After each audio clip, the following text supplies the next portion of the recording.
kú ilé o, ṣèbóhun là ń kára lé. Ẹ káàbọ̀, ṣèbóhun là ń kérò ọ̀nà.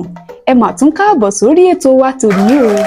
Lórí ibùdó ìtàn lẹ́wà ní YorubatalesTv. Ibùdó ìtàn lẹ́ẹ̀ tí máa rí ìtàn ìdánilárayá lóríṣiríṣi wò àti àwọn ìtàn tí mú ìrántí ìgbà èwe yín padà. Ẹ sì tún jẹ ẹ̀bùn kékeré bí ẹ bá dáhùn àwọn ìbéèrè wa. Gẹ́gẹ́ bí ẹ ti mọ̀ pé a kọ́kọ́ bẹ̀rẹ̀ pẹ̀lú àlọ́ àpamọ̀.